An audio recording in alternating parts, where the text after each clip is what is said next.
So ito na mga lot, ito yung karugtong ng ginawa nating ice blue.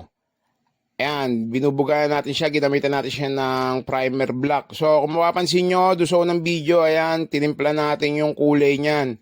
So halos 4 na kulay yung ginamit natin yan, tapos meron pa tayong ginamit yan na powder na gold. So pagkatapos natin niyang timplahin mga lot, ay na, ito na yung bubuga na natin siya dito sa kaha. No? Ayun nga, ulitin ko, ginamit natin dyan na primer black, tapos base natin dyan yung ice blue.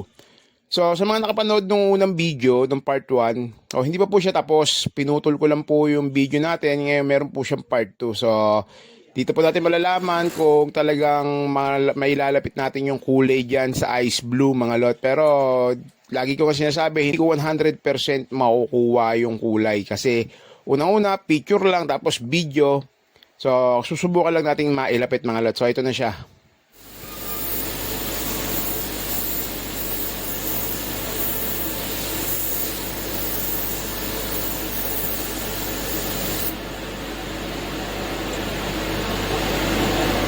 So ayan na mga lot, natapos na natin yung ice blue.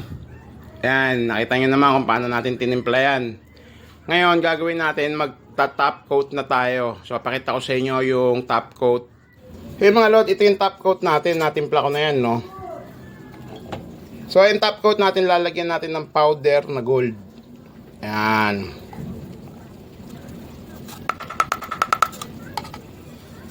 So ayan na yung powder natin na gold.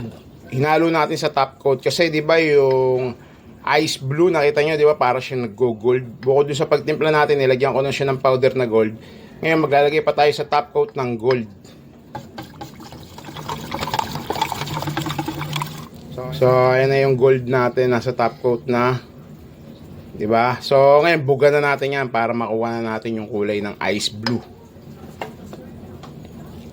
Mga lot, na magta-top coat na tayo dyan, no? So clear coat na tayo dyan, and hinalo na rin natin dyan yung powder na gold. Tapos yung top coat natin na yan mga lot, ayan, papakita ko sa inyo kung nakakuha ba natin yung kulay kahit na mga 70% or 50%, no? Syempre hindi naman natin pwede sabihin 100% yan mga lot. Hindi naman tayo ganun kagaling, di ba? Katulad ng ibang magagaling dyan. So yun na mga lot, tapos na natin yung ice blue na ginawa natin sa Aerox version 2, no?